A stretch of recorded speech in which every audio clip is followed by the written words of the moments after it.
Welcome to Paranormal Almanac with your host, Kurt Sandvik.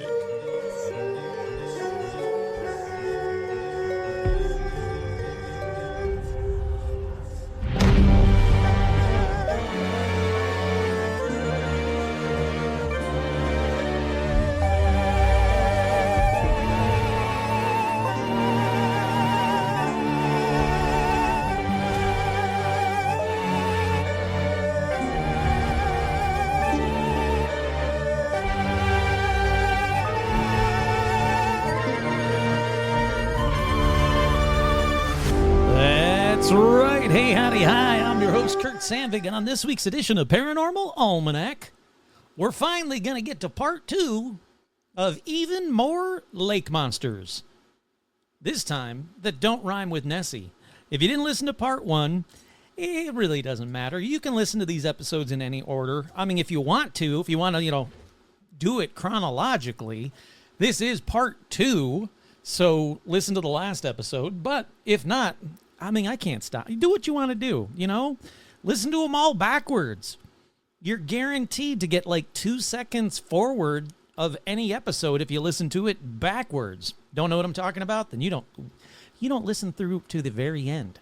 Because the very end of every episode, there's a little backwards masking that for a hot minute people were actually decoding, and then they got sick of it and they were like, yeah, I don't really care. It's just usually something inappropriate that Kurt says backwards, but still, at the beginning, when I started doing this, I loved it when people were like, hey, I figured out what you said backwards on this episode. I played it backwards. And even Todd and Jamie and Elijah Hendrickson, Todd would even reverse them for a hot minute. And then again, he got bored with it. But it's time for shout outs. Shout outs to the patrons. Shout outs go out to Sea Blue 36. Sophie Alice, the something. This bums me out that it's still doing this cropped part. The Babster, that's right, it's the Babster. I remembered it. See, it takes me a second. Your local cryptid, Flory, Naughty Innuendo, Jenny, Danny Darkcypher, Sarah Jane Oxley, Angie, Lisa Cervantes, Curious Hedgehog, Diana, Mr. J, George Berg, Casey the Pitbull, and all the puppies. I missed the puppies already. Love the puppies. Deb B, GC, Newt MacGyver on it, B Melty, Avril, Loch Ness, Not a Monster, Stacy, Leviathan, Stiggy, Johnny the Pommy, Hey Howdy Hi, JT, Doogie, Whore, Mike G, Tracy B, Richard, Alec, Karen, Duran, Lori, Rebecca, Ann, Stephen Scher, Hey Howdy Hi, Jane Ann, Jennifer, Heather G, Zuzus, What's It, Paula, Nico Scher and the Mouse, Hey Howdy Hi, and just a quick, explanation for you. I know that it was Paul McCartney and Stevie Wonder. I was joking because there is that conspiracy theory on last week's episode. There's that conspiracy theory that Paul McCartney died in 1967. Total BS. And there's that conspiracy theory that I personally believe that Stevie Wonder could see. So I was just making fun of that. It was a throwaway joke. I didn't mean to confuse anybody. Tortuga, Andy, Virginia Mailman, Tony the Magician, Vicky, Crow, Isabel, Jen, Amber, Tracy, Sandy, Paige, Couch, Scott, Andrea, Vanessa, If I Was the Devil, Elizabeth, Sherry, Hey Howdy Hi, Art Muffin, Tim, East Clintwood, Kenneth, Alexandra, Zozo the Demon. That's really, the volume's really low. I hope you guys can hear it. I can barely hear the sound effects. Hayden, Cindy, Ashley, Robin, the Lauren and Phil Mangano, Russell, Isabel, Audra, Dorian, Cindy, Jerry, Jeff T, Lawrence, the Lawrence Strawn. Hey, howdy, hi. I'm glad you got your package. Enjoy. Tell me or show me all the stuff. Veronica, Autumn, Carolyn, Naneshi, Todd, Jamie, and Elijah Hendrickson. I was just talking about him. Dan, Laura Pitts, and the one, the only, the best, the Gamer Fan. Thank you so much for everybody who is a patron. From the very, very beginning to the very, very new ones, thank you so much. I get in this economy how hard it is to be a patron, so I hope you all realize how much I truly, truly, truly appreciate you all. again, without you guys, I couldn't do the show.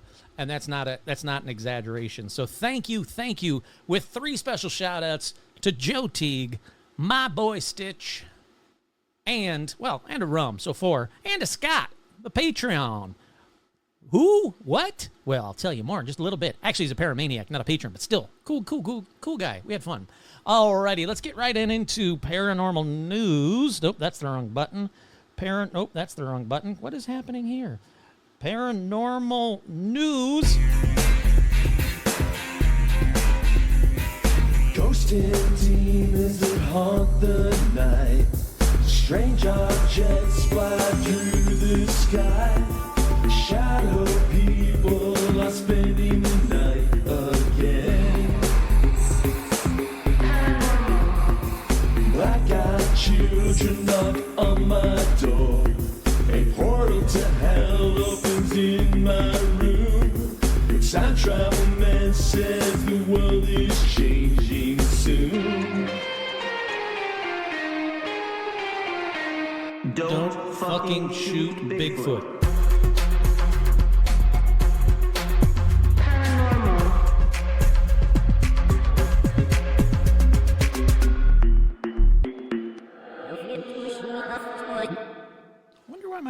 That's why my speakers are so low, because I have a door.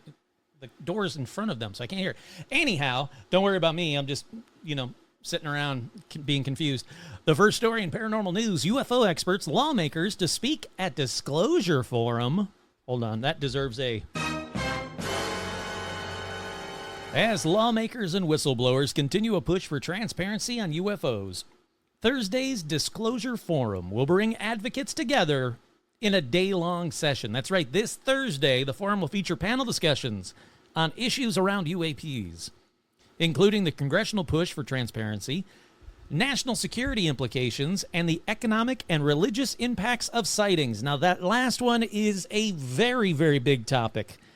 There are so many news stories and articles and website and posts and comments and pages on Reddit and Facebook and Instagram and TikToks that are saying they can't do disclosure because of the religious impacts of disclosure. Like if Trump really was, and they keep saying it, that Trump is going to, supposedly next week, come forward and say, aliens are real, UFOs are real, here's some dead bodies. I hope he does. That'd be amazing. But there's a lot of people that say he can't because of the religious implications. And I can't get my head around it. It is 2026. I've talked to very, very, very religious people who get offended by my jacket with all the patches of all the cryptids on there. Because it's all demons. Oh, it's a demon. Oh, demon, demon, demon. And I'm like, all right, cool, let's talk about that. What if there were aliens? The Pope has said, if there are aliens, that doesn't mean there's not a God. And they went, no, of course not. No, there could be aliens. God could have, what God did on Earth, God could have done on other planets. And I go, cool, let's go down that road for a minute. So, if tomorrow the government or the Pope or the Illuminati or the lizard people, whomever, come forward and say, aliens are real, here they are, live or dead, here they are, like, this is what I asked these people these religious people, like, what would that do to you? And they went, not much. I kind of think that aliens might be real. Or, not much. UFOs don't bother me. But ghosts or Bigfoot, that's the devil. Like, then there are some people that are like, oh, the aliens are demons. And that's all you're doing is you're just promoting demons. And I'm like, well, I'm not really promoting demons. And if I am, then I need a cut of the money that I'm getting for promoting all of these demons over the years. But, I don't understand why would there still be any religious implications. I don't care how devout you are to God, how deep down that rabbit hole you want to go, and fine, and feel free, believe, I don't care. I'm not saying there's not a God. I'm not saying that God doesn't exist. What I'm saying is, why does God existing have any implications on aliens or UFOs or aliens visiting Earth? Why? What is the implication? But again, very recently, a lot of people in the American government are coming forward, not Trump, but are coming forward. It's saying aliens are demons. It's just demons, without telling me, all right, connect those dots for me. Why are aliens demons? Why aren't they angels? There's a lot of people out there that think that aliens are angels. Why aren't they angels? Why are they demons? Nope, can't tell me. I didn't think so. But speakers will include well-known proponents of the UAP disclosure, including Christopher Mellon, who served in the administrations of Bill Clinton and George W. Bush, retired Rear Admiral Tim Gallaudet, who has spoken about UAP sightings before, and Avi Loeb. Multiple lawmakers are expected to attend, including Representatives Anna Paulina Luna, Eric Burlinson, Tim Burchett, Suhas Subramaniam. I'm so sorry. Suhas Subramaniam. I apologize. I don't know how to say your name. That's on me. I didn't see that name prior to this. I should have looked it up. Kirsten Gillibrand and Mike Rounds. Look, it's good. Bipartisan anything about UFOs is good. Push for more. Push for more. Push for more. Maybe, just maybe, we might get something that's new, and we might get something that's useful, or we might get disclosure. Look, if you want to go down as the president of the United States, or the president of the past 100 years, or the president of the past decade, if you were to step forward with incontrovertible proof of aliens and UFOs, that would make it. You would be a legend. People would talk about you forever. So you want to be that president? That's how you do it. Releasing the Kennedy files that really didn't tell us anything isn't going to do shit. But showing us proof that aliens are real, I will even applaud that one. Alrighty, up next in paranormal news, Tacoma church daycare burglary suspect claims he was ghost hunting. Hey, you know what? If you get caught burgling, don't say you were ghost hunting. Don't put a bad stigma on already bad stigmaed profession. But a man accused of entering a Tacoma church daycare later told police he was ghost hunting. Pierce County prosecutors have charged a man with second-degree burglary after Tacoma police said he was found at a church daycare, later told officers he was ghost hunting. The man was charged Wednesday in Pierce County Superior Court after reported burglary early Tuesday at Jesus Disciples Family Church at 9244 Pacific Avenue in Tacoma, Washington. According to the documents, officers responded to a call about a burglary in progress after a man was seen on video inside the church daycare. Police said the daycare was surrounded by an 8-foot chain link fence. Oof. When officers arrived, they found the man trying to climb the fence before officers ordered him to stop. Court documents say the man initially told the police he was looking for higher education and believed the property was connected to the church. He then said he thought the location was abandoned and told officers he had jumped a fence to get onto the property. He then told police that he had smoked clear before going onto the property. Now, look, I'm lame. Like, I can name you 90 different tiki drinks. I'm not good on, I can give you the basics. There you got your marijuana, which leads to crack or coke or heroin or ketamine or ecstasy. What else is there? Molly? No, it's ecstasy. But that's about all the drugs I can name. Bath salts. I remember those. People were becoming zombies, eating people's faces off. But what the fuck is clear? Oops, sorry. What the heck is clear? Well, now I got to look this up. Hold on a second. Clear drug. Oh, it's meth. I see. That's another one I knew. I knew meth. Clear is one of the most common code words for meth. Crystal meth or ice. The slang directly references the translucent, glass-like appearance of the drug's larger, uncrushed shards. All right, so he's on meth. Just say meth. You don't have to go say clear. Don't make me learn new slang. Court documents say he was later charged. He later changed his explanation for entering to ghost hunting and exploring haunted houses. Yeah, you gave him 4 excuses, and you said you were on meth. It's not going to work, buddy. The man was booked into the Pierce County Jail. 10 years in prison, $20,000 fine, or both. Ooh, good for him, buddy. All righty, up next in paranormal news. I just closed that tab accidentally. Give me 1 second here. Haunted real estate. You guys know how much I love haunted real estate. I've told you about that Pasadena house with all the ghosts. Well, that one's sadly sold. So unless one of you paid $9.5 million to buy me a house, I think that one is gone. But how about this one? A haunted Civil War era Octagon mansion. That right there. I mean, that's all you need. If you tell me, hey, Kurt, I've got a haunted Civil War era Octagon shaped mansion, I'm going to be like, I want to see this mansion. Let's go. I want to live here. This is mine now. Well, it hits the market in Virginia for less than $300,000 after being left vacant for the first time in years. It's located in Wytheville, Virginia. It is known as the Octagon Mansion, was built in 1870, has been the subject of multiple paranormal investigations in more recent years, many of which were documented on its official Facebook fan page. Hold on, clicking on that. I gotta join that real quick. Hell yeah, the haunted Octagon Mansion at 585. Ooh, it's got way more followers than me. Okay, fine, whatever. I'm fine with that. Located, let's see, from 2019, it was also the home to the Octagon Mansion History Museum, a project started by curator John Cushman after he purchased the dwelling that same year after it sat vacant for close to a decade. However, in March 2025, the museum, which operated regular Dinner with a Ghost events, was shuttered for good, and the dwelling is now seeking a new steward with enough gumption to take on a property with such an eerie yet rich history. Octagon homes rose to popularity during the 1850s and 60s. Yeah, there's one in Michigan, the Octagon House. In an 1848 book, The Octagon House, A Home for All, talked about the dwelling. Cool, awesome, I don't care. Ghosts, get me to the ghosts. The 6-bedroom property, which crept way up to the top of the week's most popular home list, has undergone a substantial remodel. It's 5,000 square feet. All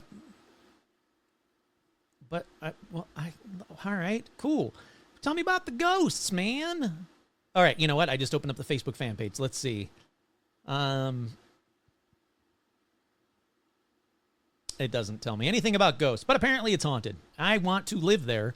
The other problem is it doesn't give me the Zillow listing or the address. Why wouldn't you do that? You want to sell it so badly, do that. Oh, you son of a bitch. Haunted Civil War, Virginia. I want the details. I want to find out the details. Realtor.com. Nope, that's the exact same site. Realtor.com. You blow.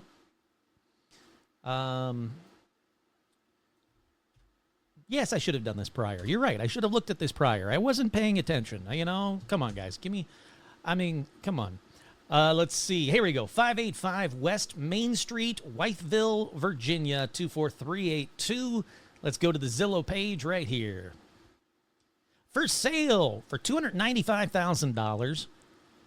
It is one of Virginia's most unique and iconic properties. Get me to the ghosts. The interior has been substantially remodeled. Fully functional commercial kitchen, renovated bathrooms, updated plumbing throughout, electrical systems upgraded, vinyl windows, heat pump, blah, blah, blah. And it doesn't tell me anything more about the ghosts, but it does have photos, so I'm going to save this so I can look at these photos after this episode.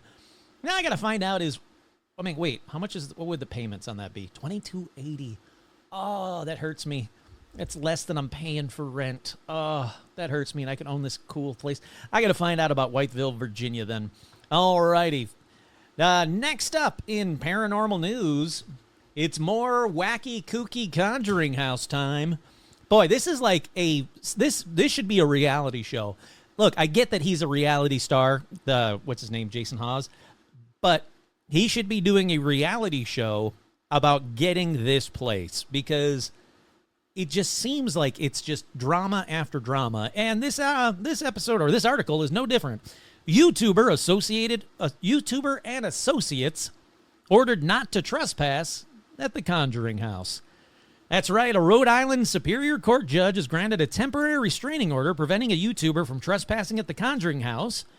Judge Melissa Darrigan ruled earlier this week that Ghost Hunters TV star Jason Hawes is the, quote, likely new owner of the farmhouse. Likely. Has not happened yet. whoever that was a fan of the show and then stopped being a fan of the show because I said I didn't trust Jason Hawes.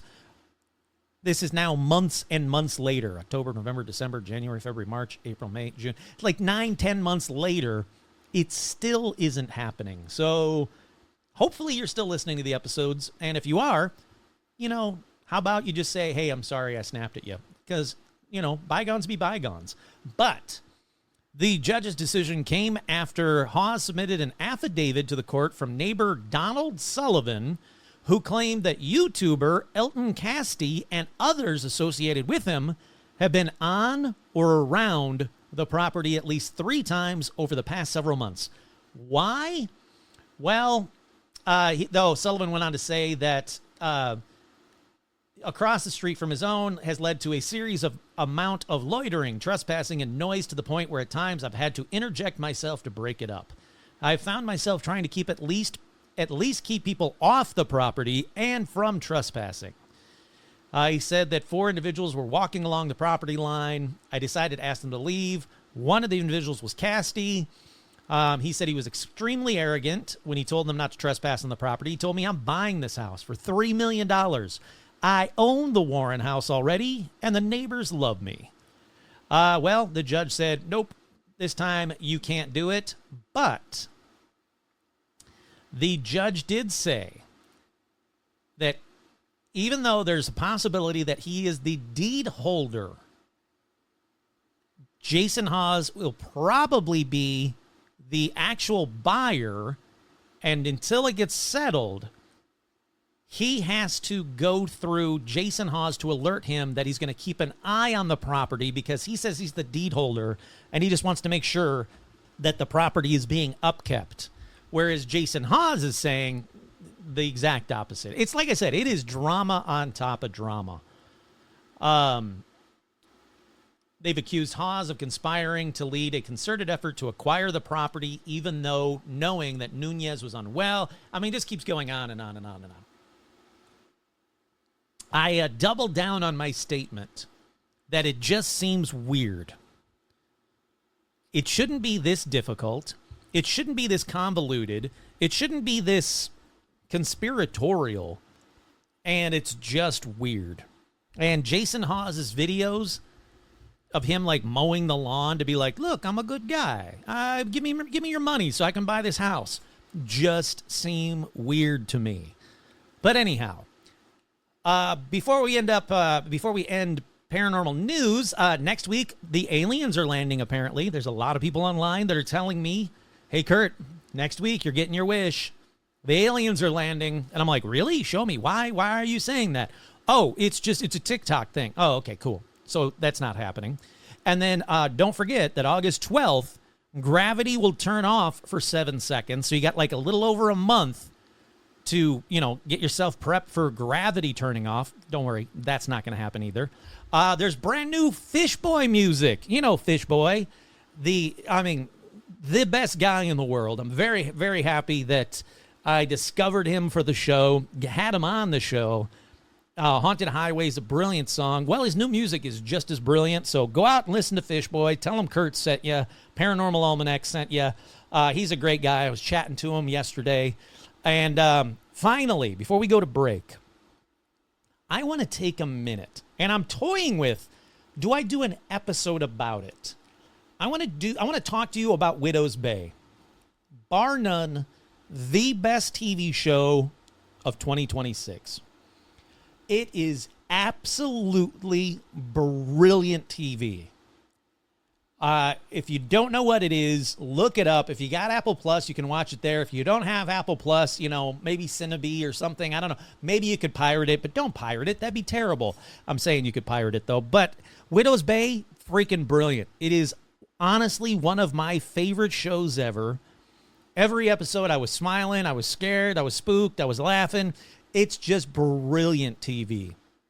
Kate O'Flynn, who plays Patricia on there, is quickly becoming my number 2 celebrity crush of all time. I just absolutely adore her on this show.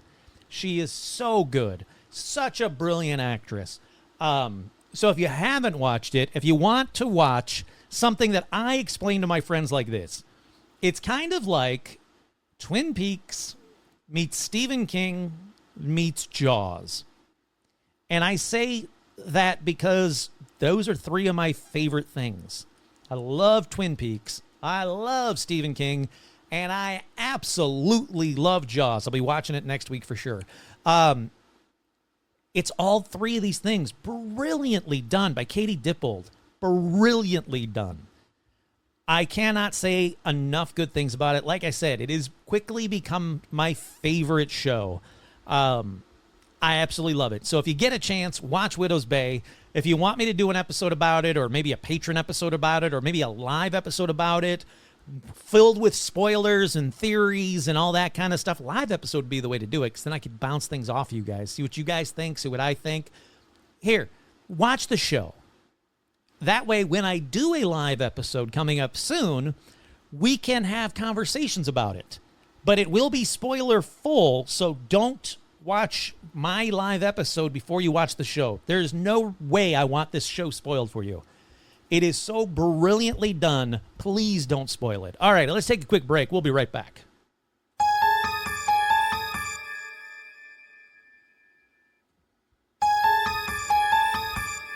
We are back. The heat is here. I hope you guys are staying cool. It's not even 4:30. It's way too freaking hot.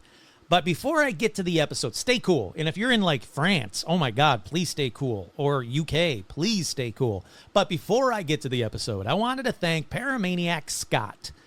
He reached out to me on Facebook and he was like, hey man, I'm going to be out in California for the World Cup. I'd love to hang out if that's possible. And I went, oh, sweet. Let me check my schedule. Yep, it's totally possible. How's Saturday during the day? I got middle-aged dad jam band at night, but Saturday during the day I'm free. And he's like, yeah, dude, let's do it. And then he was like, hey, can we meet up at like Hollywood Forever? I was like, yeah, dude. Hung out at Hollywood Forever. We walked around. I showed him some stuff. You know, it was cool as hell. And then he was like, man, I thought this would be here or this would be here. And I'm like, hey, you know, it's still early enough in the day. Those are forever. It's Forest Lawn. You want to go see that? So we went to Forest Lawn and wandered around there for a hot minute. And then he was like, what I really want is a Pink's hot dog. It's cool. So I drove us down to Pink's hot dog. We just had a good day hanging out, barely talking paranormal, but just having a good time. So special shout out to Scott. That was a lot of fun. Thank you so much, man. I truly do appreciate that. If you're a paramaniac and you want to hang out, and I would love to do it. I really would. Now, I'm not saying that I can always do it, but if I can, you better believe I'm gonna, because so far, none of the paramaniacs have killed me. So, you know, let's see how long that goes. And I mean, I've hung out with quite a few paramaniacs, and they're awesome. They're good people. They're seriously good people. Sherry's a great person. Oh, so much fun. So anyhow, if you're a paramaniac, you happen to be in Southern California, and I happen to be free, I'd love to hang out. All righty, let's talk about lake monsters. Oh, but next time, we got to hit up a tiki bar or 3 instead of like Pink's hot dogs. Look, I love Pink's hot dogs, but I'm trying to lose weight. And so I had to explain it to Scott. I was like, I'm just going to get fries. I know that's not healthy. I know. But it was better than what I was going to get, which was like an amazing veggie dog with like a crap ton of stuff on it and then nacho fry. Look, I did pretty good for it. But anyhow, tiki bar next time. Anyhow, let's talk about lake monsters. Obviously not monsters, but at Slots LV, we're all about creating special moments for you. Moments that make you feel what is playing right now? That scared the crap out of me. Holy crap. That page was from the YouTuber associated ordered not to trespass the Conjuring house. How long was that thing sitting there, and then all of a sudden an ad starts playing by itself? Scared the crap out of me. Whew. Alrighty. Lake monsters. Let's focus here, people. Where else do we have them? We know we got a bunch in America, and then there's that oh-so-famous one in Scotland, but where else? Well, on this edition, we're going to travel around the world, and then also a couple more in America, and see if there are any monsters at all. Spoilers, they're not going to be monsters. They're lake puppies. They do nothing bad. All right, let's start this sequel episode in China and North Korea. Two places where the paranormal stories don't typically get out to the world, but yet here we are. We go to Lake Chanchi, which is split between China and North Korea. And at Lake Chanchi, I don't say on, but actually in Lake Chanchi, there is the appropriately named Lake Chanchi Monster. Now, she lives in Lake Chanchi, or Heaven Lake, also known as something else that I can't pronounce at all, but it's Heaven Lake or Chanchi. It's located, again, in the peak of the Bakdu Mountains and the Changbai mountain ranges. Those are of China and North Korea, respectively. And I should have said, let's start this episode with a bunch of lake monsters, because the Chanchi monster isn't just one or two lake monsters. Nope. According to the Beijing Youth Daily, that's where I get all my news sources, there are at least 20 monsters in this lake. Yeah, 20 at least. All right, let's go all the way back to 1903 for the first kind of recorded sighting. Don't worry, I'll explain that in a second. Now, this 1903 sighting does not match any of the other sightings descriptions, though. All right, why? All right, so picture Nessie. You got Nessie in your mind? The Loch Ness Monster, not a monster? You know what she looks like? Like a plesiosaur or a bunch of humps and then a neck sticking out? All right, this is what every other Lake Chanchi monster sighting looks like, or description looks like, except this one. This 1903 one. So, we're back in 1903. You can picture it. The world is 1903-ish, and everybody in the world is rocking out to this tune.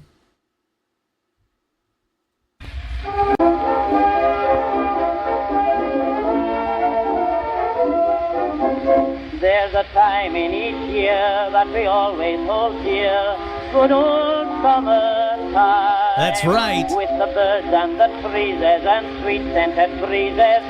In the good old summertime by the Hayden Quartet when was your just days burning will up be the over, charts. Then you are in clover, and life is one beautiful rhyme. No trouble annoying, each one is Boy, it's a creepy enjoying voice. the good old summertime. Could you imagine that all of a sudden just start playing out of nowhere while you're sleeping? In the good old summertime. All righty. People around Lake Chanchi, though, weren't enjoying the good old summertime, though, because it was claimed that a large buffalo-like creature came out from the water and, oops, all right, this one actually might be a monster. It actually did actual monster stuff. It attacked 3 people, and bystanders and eyewitnesses to this were like, what in the crap? Some buffalo monster just came out of the water, just started attacking these 3 people. Let's shoot it. Don't fucking shoot Chanchi. And they did. They shot it 6 times. Shot it enough times to make it retreat under the water. And then sightings kind of go quiet for a while. Well, yeah, you shot it, but you didn't kill it, people. If you're going to shoot Chanchi, you better make sure you kill it.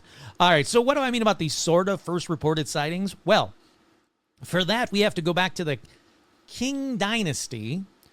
When exactly is that, Kurt? Oh, like you didn't think I'd know it? It's somewhere between 1644 and 1903. Okay, that's a long stretch. But this seems like it was closer to 1644 when this was written. A monster comes to the surface of Chanchi Lake with a golden color. Its head is as big as a basin, with horns on it. Its neck is as long with whiskers. The hunters believe it's a dragon. All right, so let me pause right here to say every expert in the world says it is absolutely impossible for a lake monster to exist in Lake Chanchi. And how do they know that? Well, because this lake has 2 things in it, trout and carp. And they know that because the Chinese government stocked the lake with trout and carp in the 1960s. All right. This is a great argument that skeptics love to prove that Lake Chang'e monster can't be real. But I just read you two things that were written way before the lake was stocked with fish. So explain that one, skeptics. All right, so what does it look like when people aren't saying it looks like a buffalo? Well, like Nessie, basically. I told you that. Sometimes gray, sometimes green, sometimes black, sometimes with more deer-like face, sometimes with more like a seal-like face, sometimes with more like a bull-like face with spikes or horns, but essentially Nessie-shaped. All right, let's get into the next verified sighting. We go to August 21st to the 23rd of 1962. Everybody was doing a brand new dance now. Come on, Paramaniacs. Do the locomotion with me. At Lake Chang'e, a person using a telescope reportedly saw two of the monsters, not a monster, chasing each other in the water. All right, that's a cool sighting, but not as cool as this. More than 100 people reported the two lake monster sightings that happened from August 21st through August 23rd. Over 100 people saw them. At that time, 1962, they stocked the lake with carp and trout in 1960s. So it might not even have had anything in it yet, but let's say it did. Let's say they had just stocked the lake with carp and trout. The biggest the carp and trout would have been like maybe 1 foot long. So, no, not the fish that the government, quote unquote, just stocked the lake with. Alrighty, from there, let's go to October 9th, 1980. That would have been John Lennon's 40th and sadly his last birthday. The Kwangming Daily published an article titled Eyewitness Account of the Chang'e Monster. It said that the author, around 4 a.m. on August 21st, 1980, was watching the sunrise from the top of Lake Chang'e on the Changbai Mountain when he suddenly spotted an object on the water surface in the distance. It was as large as an ox, with a head as big as a basin, and it swam extremely fast, leaving behind a long, trumpet-shaped wake. Alrighty, skipping ahead again to the next verifying sighting, we go to July 6, 2002, on the northern slope of Changbai Mountain, two local people spotted, quote, the water monster. Then, July again, 2005, Zheng Changchun of Fusang County photographed a suspected dark object or dark shadow with ripples. Now, I found the photo, and it looks exactly like a dark shadow with ripples. So we're going to go to 2007, where Zhong Yongsheng, a Chinese TV reporter, said he had shot a 20-minute video of 6 Lake Chang'e monsters, not a monster, in the volcanic lake on September 6th, 2007. He later sent stills of the photos to the Xinhua Jilin Provincial Bureau, and according to a news report, one of these showed the 6 Nessie swimming in parallel in 3 pairs. Another of them featured animals closer together, leaving circle ripples on the lake's surface. Let's go back to July and to 2005 again. On July 21st, 2005, the creature appeared again on the northern shore of Lake Chang'e. The eyewitness, Huang Xiang Tong, said it was a giant creature resembling a whale or even a submarine. He said it was a huge monster with its head emerging over 2 meters out of the water. Zhang Feng, who was in his 70s, claimed that since the 1960s, he had personally seen the monster in Lake Chang'e on more than one occasion and had clearly seen its appearance during a close encounter in 1980. 2 young people said it was a creature as well. They saw it the same time as him. in July 21st, 2005. They said the creature with a huge head, capable of remaining submerged in the water for long periods, but they thought it was possibly aggressive, and then said no reason for this. Zhu, back to Zhu, he said he had seen the 6 seal-like fin creatures swimming and frolicking in the lake for an hour and a half before they disappeared around 7 a.m. He said they could swim as fast as yachts, and at times they would disappear in the water. It was impressive. It was impressive to see them all acting exactly the same pace, as if something was giving, or someone or something was giving orders. He said their fins, or maybe wings, were longer than their bodies. That's a weird description. Still in July, still in 2005. On July 28, 2005, more people cited the monster not a monster on the western slope of the Changbai Mountain. Meng Fanying, the head of the Songjiang River Tourism Branch, I don't have to tell you guys that. You all know that Meng Fanying is the head of the Songjiang River Tourism Branch at the Changbai Mountain National Nature Reserve Administration. Well, she said that around 2 p.m., July 25th, 2005, some tourists witnessed the monster at the mountaintop of the western slope. Mr. Dong, who operated a telescope rental service at the summit, said at that time the water monster appeared on the water surface of the North Korean side, so about 100 meters from the shore on that side. It was leaping up and then down like a seal playing in the water, giving the initial impression of a fish leaping. Viewed through a telescope, it appeared dark in color, not very large. Its exact form was unclear. Some said it resembled a dinosaur. Others said it looked like a large iron pot. Others said it was like a water buffalo. Others said it was definitely not a fish. Others, this is Kurt saying, the fuck are you guys talking about? Talk amongst yourselves, figure out what you saw, because a dinosaur doesn't look like an iron pot, and that doesn't look like a water buffalo, and definitely none of those look like a fish, so only the last guy got it right. It swam in the water for only 10 minutes before disappearing. At that time, 100 to 200 tourists, again, on the mountainside saw it.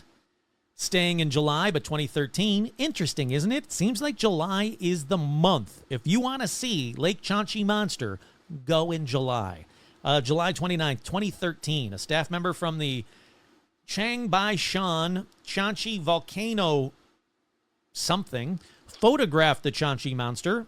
According to the report, around 5 a.m. on July 27th, he and his colleagues went up the mountain to the shore of Chanchi to monitor the temperatures of the hot spring water and collect samples of the gases emitted by the spring. After collecting the samples, he suddenly saw that the previous calm surface of Chanchi in the distance was suddenly parted by something, creating a V-shaped water wave. At the forefront of the wave, what seemed like a black dot broke the surface of the water, swimming rapidly forward. He immediately took out his camera and began shooting. He said that pictures didn't come out that clear because they were kind of distant. It was impossible to determine what exactly it was.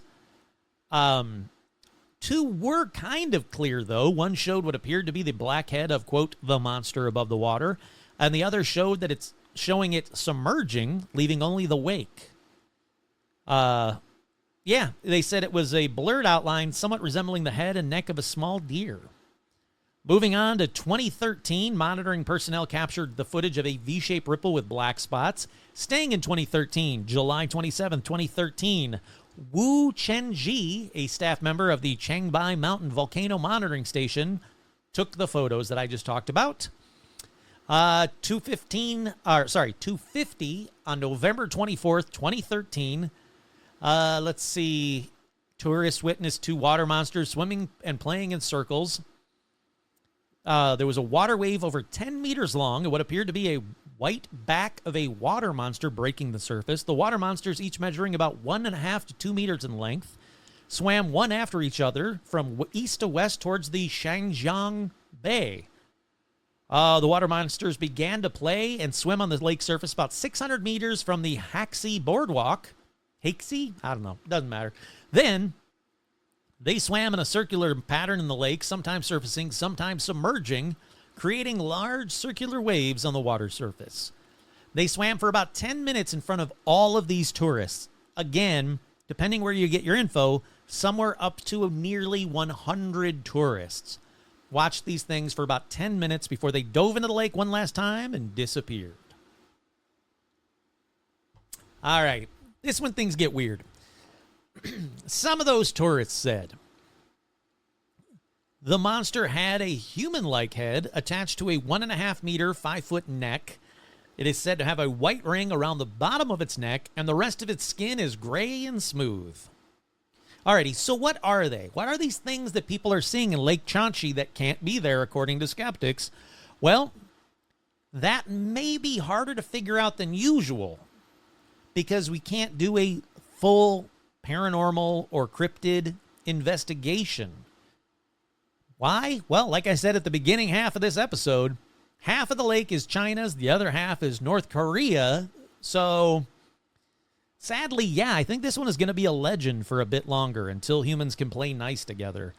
Some people do think that it could be otters that somehow made it to Lake Chanchi, but people don't know how the otters could have gotten anywhere near a lake on the top of a volcano. Others think the Chanchi monster might actually be a type of marine fish similar to the ocean sunfish. There is a big online theory that says the Changbai Mountain Chanchi is an active volcano located near the Sea of Japan, and it is, quote, highly possible that a tunnel connects it to the Sea of Japan, making it, quote, plausible for ocean sunfish to enter Chanchi through this tunnel. Additionally, as Chanchi is an active volcano, volcanic activity on the lake bed enriches it with minerals, providing food for the ocean sunfish. It also warms the lake bed, creating a suitable environment for the ocean sunfish. I don't know. There's a lot of people that think, if you look at some of the more recent photos, it is extremely similar to an ocean sunfish that has a habit of spinning and leaping out of the water. One more fun fact before moving on to the next one. The Mountain Goats' 2008 album, Heretic Pride, features the song Chanchi Lake about the monster with the lyrics that say, backstroking on the surface, moonlight on its face, floats the Chanchi monster, staring into space. Alrighty, with Lake Chanchi out of the way, let's go to the next lake on this episode. We head on over to Lake Chanchi. It's at this point listeners thought Kurt had a stroke. But no, actually there is another Lake Chanchi, and it has a lake monster, not a monster too. We go to another part of China, to the Xinjiang, China, and it's paranormal news time for the Lake Chanchi monster at this Lake Chanchi.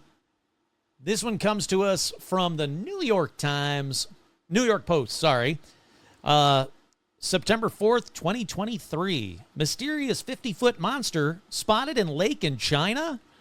A tourist in China captured on lake what she claimed to be a 50-foot-long silver monster breaching the water surface of a small lake believed to be the home of the next Loch Ness monster. Not a monster. This woman, Miss Lee from Shanghai, claims she encountered the beast while visiting Lake Chanchi, which means Heavenly Lake, in Zhangjiang, Oh, I had it so good up until that point. I was doing so well up until this point.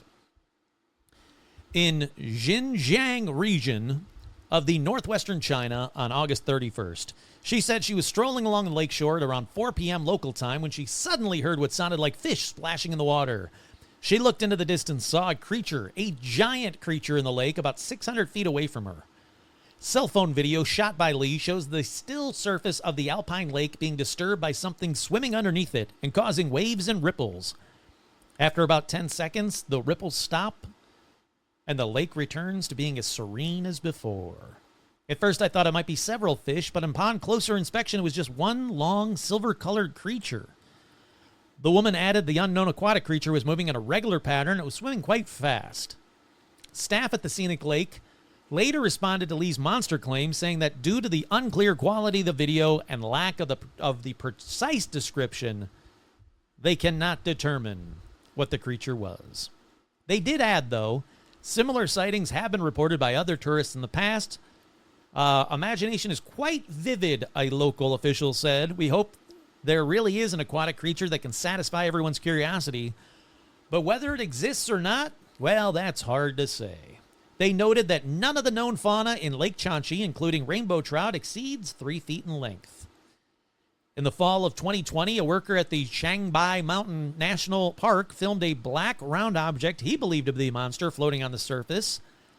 His name, Zhao Yu, he was 28 years old, or at that time was 28 years old, said he spotted the 7-foot-wide creature while filming the lake in October. I'd had similar sightings before, but they were clearly fishing boats. But this time, I could not tell what it was, but it definitely wasn't a boat. Yeah, I mean, there's more sightings, a whole lot. 12-year-old girl from Leeds in the UK saw it as well. Who is taking a 12-year-old girl from Leeds to Lake Chonchi in China for a vacation? I mean, maybe it's not. I don't know. Maybe it's nice. Anyhow, with that out of the way, let's go to the next lake in this episode. It's called Lake Chonchi. No, I'm kidding. I wish it was, though. I want people to question reality while listening to this episode, but sadly, no. We go to June 1966 to the San Diego Trough. The what? Well, the San Diego Trough is a fault line and deep sea basin off the coast of San Diego, and if you don't know where that is, in Southern California. A short 3 to 7 hour drive from me, depending on the traffic. For this one, again, we're in June 1966. There is this thing that was built called the Deep Star 4000. It was a submersible designed by the legend himself, Jacques Cousteau. It was able to take its passengers to a depth of 4,000 feet, hence the name Deep Star 4000, which is cool, but let's stay on topic and go to June of 1966 and the Deep Star 4000. 3 men were aboard it during a trip into the depths of the San Diego Trough. These men were Joe Thompson, who was the pilot, Jean LaFond, who was a marine biologist, and Jean LaFond's assistant, Dale Good, who is just Jean LaFond's assistant. Joan Thompson was best known for his camera work, becoming a pioneer in deep-sea photography. So this guy knew what he was doing. Jean LaFond was an Eagle Scout, and marine biologist, so again, knows what he's doing. They were about 4,000 feet down when Thompson spotted something illuminated by the ship's light. He said there was what appeared to be a large shadow resting on the seabed. Now, at first, he simply thought it was mud kicked up by the Deep Star's engine. Hold on, I got to get closer to this button. But then he saw the eye. He estimated the eye at about 1/2 foot long. That's a big-ass eye. He believed it could have been actually much larger, and that's when he realized, hey, I'm looking at a massive fish. He said the creature's large pectoral fin and gill plate cover were in view. So he could see the ginormous eye. He could see the pectoral fin. He could see the gills. And he estimated it to be about 25 feet long and 6 feet in width. That's huge. He noted that the creature was covered in visible scales. And the reason he wanted that noted is actually really intelligent, because immediately people are like, big deal, you saw a shark. Sharks don't have scales. He noted that the tail looked very jagged and strange, and he said the best, most similar fish he could describe would be the coelacanth. Now, if you guys don't know what the coelacanth is, the coelacanth was a fish that was thought to be extinct for, I don't know, let's find out together. How long was the fish, a deep sea fish known as a living fossil, famous for thought to be extinct until its discovery in 1938. It's characterized by unique fleshy lobe. Hey, it's cool. It's a cool-ass, old-ass, dinosaur-looking fish. But it is very fish-like. Not 25 feet long, 7 feet wide dinosaur fish-like. Now, due to the limited visibility of the craft, the actual, porthole, whatever, that he could view through, he only saw the creature for a short while. The crew, who were conducting scientific, mission that they were sent down for, they were like, we can't go after it because we have a job to do. But he tells the other passengers, oh my God, look at this ginormous coelacanth-looking dinosaur-ass fish outside. And they looked at it. They watched it. From their angle, only Gene was able to briefly view it, so not as long as the other guy did. But the audio from the crew as the fish passed by was allegedly recorded. That's cool. Let's play that audio now, right? Nope. I can't find that audio anywhere. And it's not just me. Apparently, everybody who's gone to look for this audio says it's just not there anymore. Sadly, it's lost to time. Yeah, it is cool. It is way, way cool. Unfortunately, to this day, this is the only sighting of the Deep Star 4000 monster. Although technically not a lake monster, but still pretty cool, right? I thought that one was cool. It's got Jacques Cousteau. He's freaking awesome. Yeah, it's a really weird one. But again, marine biologists, people that have been down there for a long time, know what they're looking at. And even they were like, what the hell is that thing? All righty, let's stay in the U.S. for one more. We're going to go over to southern Georgia to the Altamaha, or Alti as it's known. It's a legendary river monster said to inhabit the tidal creeks, abandoned rice fields, and marshes near the mouth of the Altamaha River. Altamaha. Sure, Altamaha? I don't freaking know. It's probably Altamaha, but Altamaha sounds better than Altamaha. Anyhow, the legend of Alti predates Europeans. That's right. It's was passed down from the oral traditions of the Muskogee Native Americans, who described a massive serpent-like lizard that lived, again, in the abandoned rice fields and the marshes and the river of Altamaha. I don't know. Then, throughout the 19th and the 20th centuries, timber workers, fishermen, and locals have had numerous encounters, including in 1830, I almost said 1813. 1830, a Savannah newspaper published an early account by Captain Delano, I don't know, describing a massive creature near St. Simon's Island. He said he was on his schooner, the Eagle, just off the coast of St. Simon's Island when he saw something about 70 feet long with an alligator-shaped head that was held almost 8 feet above the water as it glided through it. Then, in 1969, two brothers fishing near Clark's Bluff spotted a 13-foot creature with a triangular crest and shiny teeth. They said, that's a freaking dinosaur. Then, 1981, newspaper publisher named Larry Gwynn was fishing with Stephen Wilson when they saw two humps about 5 feet apart gliding through the water. Then, 2010, a videographer filmed an unidentified creature moving beneath the surface near Fort King George. Again, as I said, witnesses described the creature from roughly 20 to 30 to 70 feet long, with a grayish or greenish back, yellowish belly, a snout resembling a snout resembling an alligator. It is often said to have a sturgeon-like body with a bony triangular ridge on top and front flippers. It is described as having blah, blah, blah, doesn't matter. Front flippers, no back limbs, swimming like a dolphin or a porpoise. Gray to whitish yellow underbelly, blah, blah, blah. Oh, here you go. They described it as reclusive and harmless, often heard hissing or bellowing in the marshes. All right, so you want to see this one? You're like, Kurt, I want to go to however the hell you say Altamaha. Well, there is a handy-dandy online guide that says it knows how you can go and see it. It says to go to Darien, Georgia. That's the coastal town about 20 miles north of Jekyll Island.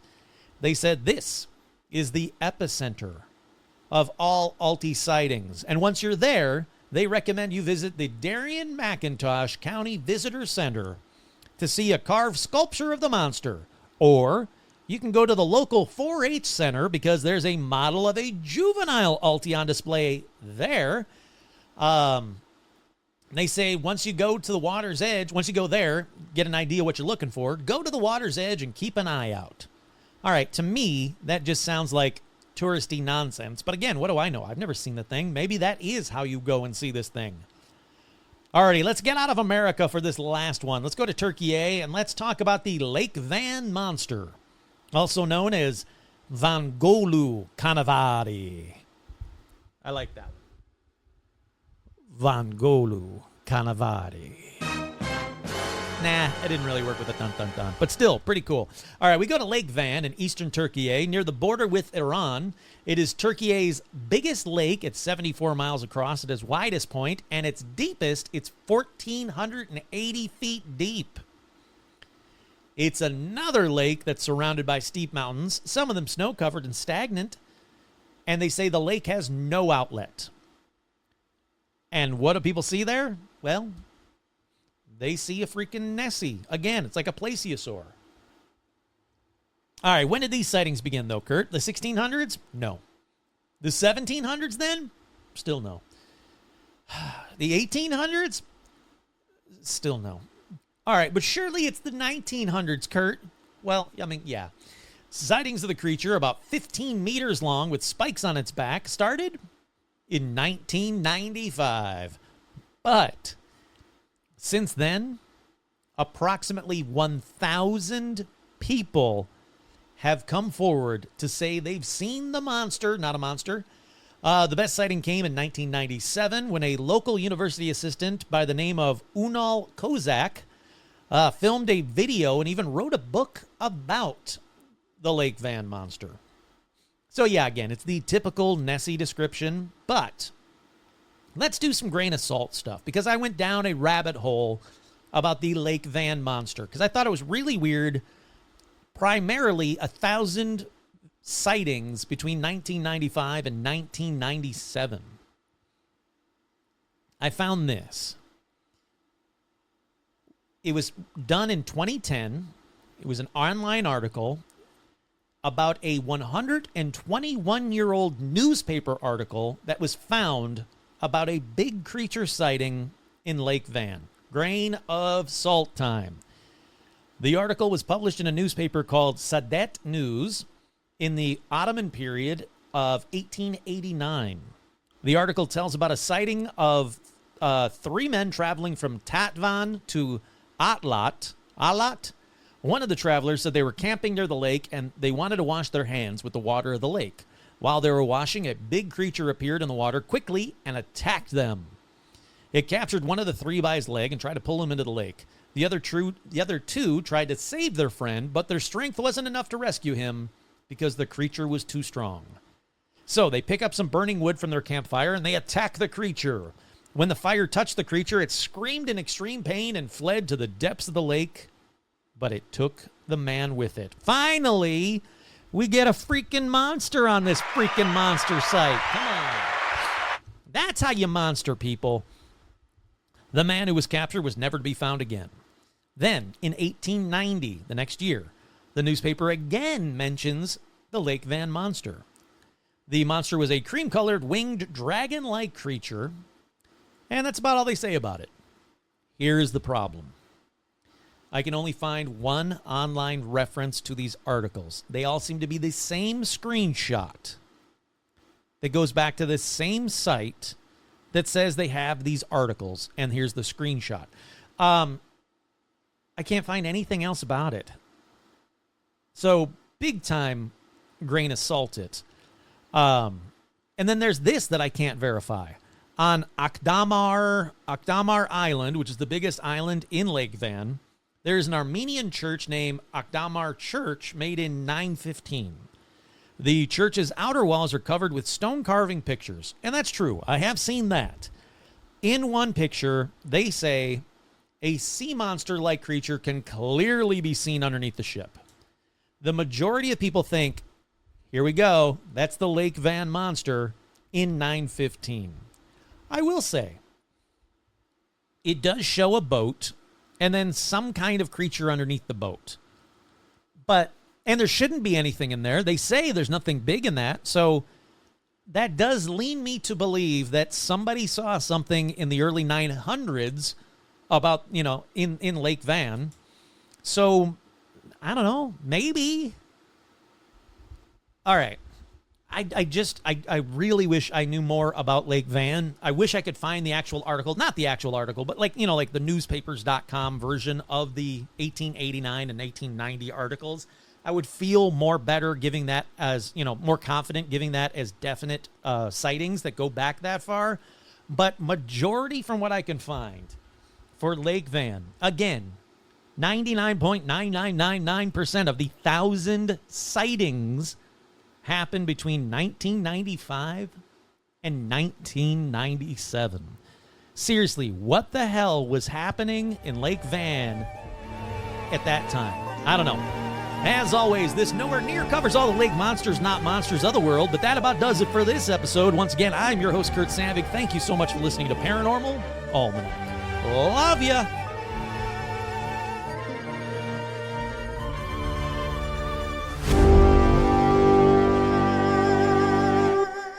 Namruf, ja, namruf, okay, well.